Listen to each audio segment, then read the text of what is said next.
¿Qué hacer cuando nos vienen avalanchas de malos pensamientos?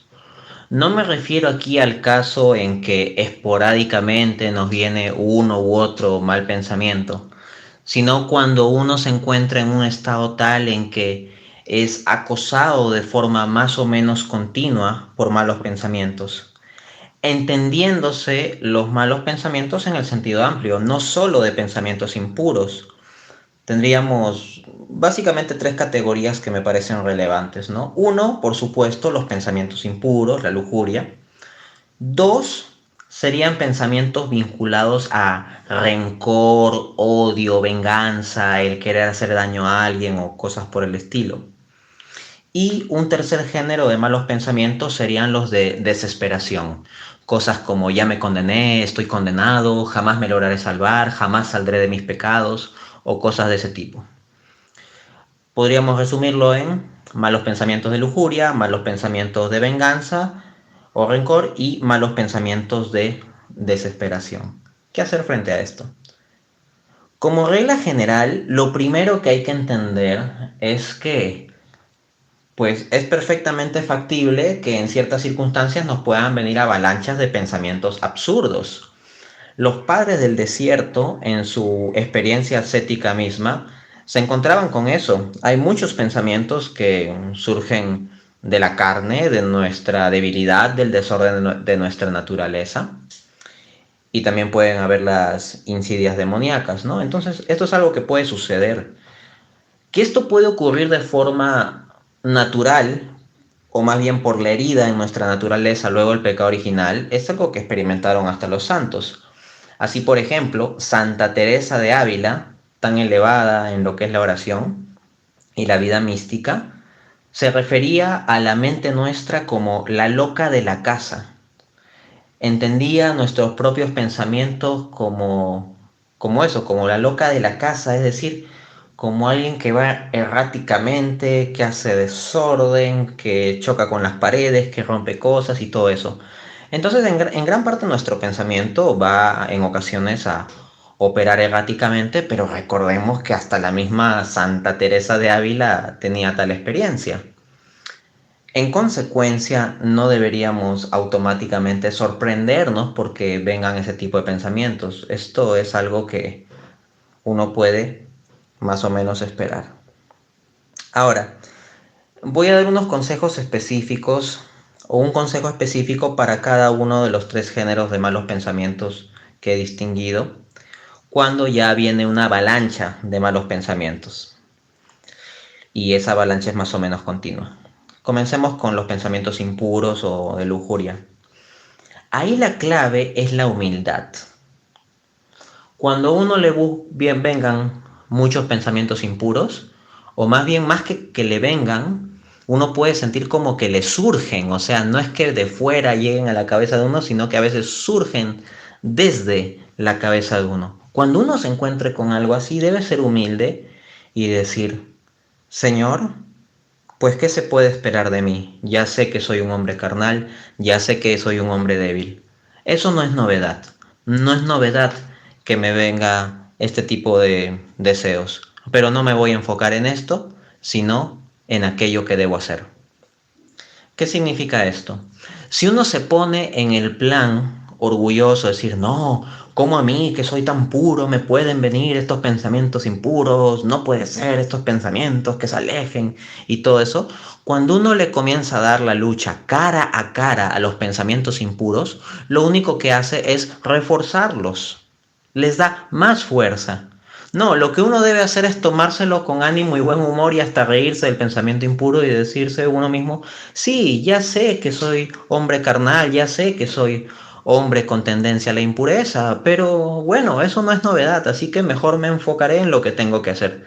Y a continuación uno en lugar de quedarse luchando con el pensamiento impuro, simplemente trata de fijar su atención en otra cosa, en lo que tenga que hacer, bañarse, ir a clases, ir a trabajar, limpiar la sala, etcétera. Y uno debe tratar entonces de salir del ensimismamiento. Si uno ensimismado se va a poner a luchar contra el pensamiento impuro, más bien lo va a terminar reforzando y eso puede ser ocasión de caída. Entonces, la clave contra el pensamiento impuro es la humildad. Reconocer humildemente que sí, que tenemos esa tendencia a la impureza y que eso no es novedad y que más bien nos enfocamos en las cosas prácticas que tenemos que hacer. El segundo género de malos pensamientos son los relacionados con el rencor, la venganza. Una forma de combatir esos malos pensamientos es haciendo una oración por la persona respecto de la cual tenemos un mal sentimiento. Ahora bien, esto es muy importante. Si uno intenta hacer una oración de Señor, quiero que le vaya todo bien y todo que le salga bonito a esta persona y se sienta muy bien el día de hoy y mañana y pasado mañana, si uno pretende hacer ese tipo de oración, la dificultad que puede surgir es que se va a sentir hipócrita o va a sentir que no le es posible.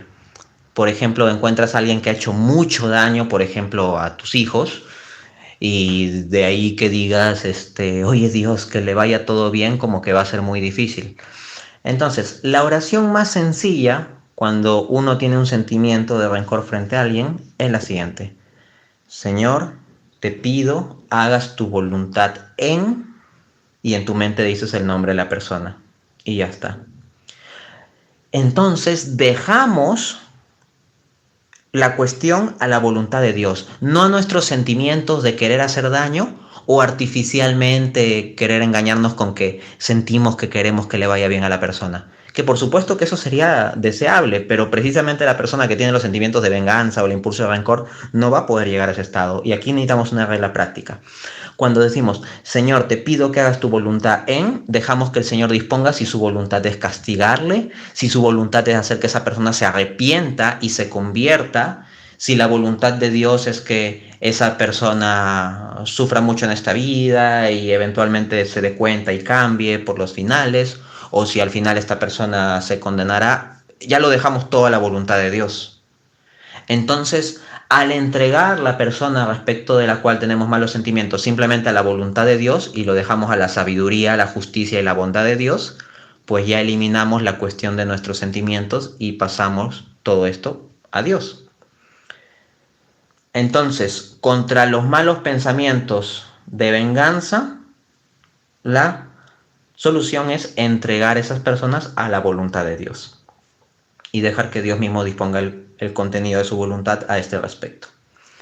Finalmente, en cuanto a los pensamientos relacionados a la desesperación, cuando uno ya entra, no, es que yo estoy entre los condenados, nunca voy a salir de este pecado, siempre voy a caer, ya para qué lucho, al final me voy a condenar. Cuando uno entra en ese tipo de pensamientos, pues en primer lugar debe recordar que no somos omniscientes, el único omnisciente es Dios. Así que, quién sabe, y en el último instante de nuestras vidas logramos un genuino arrepentimiento. Quién sabe, y Dios el día de mañana está regalándonos pues una gran conversión. O quién sabe, Dios ya hace varios años o hace varios días nos regaló una auténtica conversión y nos hallamos en medio de ese camino de la santidad, pero eventualmente podemos entrar en periodos de sequedad espiritual y podemos tener ciertas caídas con la desesperación, pero dentro del camino de Dios. Ya Santo Tomás de Aquino decía que es preferible ir cojeando por el camino correcto que correr por fuera de él. Entonces, cuando uno se encuentra con la experiencia continua de su debilidad, sus pecados, sus caídas y todo ello, tiene que elegir. O va a dar rienda suelta a sus pecados, corriendo por fuera del camino correcto, o va a caminar dentro del camino correcto, aunque tenga caídas y cojee. Es preferible ir cojeando, es preferible ir en el camino de Dios aunque tengamos que levantarnos varias veces y confesarnos varias veces y acudir al sacramento de la confesión varias veces. De esto se trata de la perseverancia. Es una lucha. Pero cuando nos ataquen esos pensamientos de desesperación, de que ya estamos condenados, pues simplemente también digamos de modo humilde, Señor, yo sé que por mí mismo, dejado yo a mis solas fuerzas y voluntad, pues he de condenarme. Pero confío en que la salvación es por gracia, por un regalo tuyo, Señor, así que yo me abandono a ti. Sálvame. Entonces, Uno ya no se mete a la disquisición de si se condenará o no se condenará. Simplemente acepta que merece condenarse y luego, diciendo, Señor, yo sé que por mis pecados merezco condenarme, te ruego tengas misericordia de mí, sálvame, ayúdame a cambiar. Y mientras hay vida hay esperanza. Y esto es como la oración del publicano, que acepta que es un pecador y sale justificado. Entonces, cuando tengamos miedo a la condenación, simplemente digamos, Señor, yo ya sé que eso es lo que merezco, pero por tu misericordia ruego y no por mis méritos de los cuales estoy falto.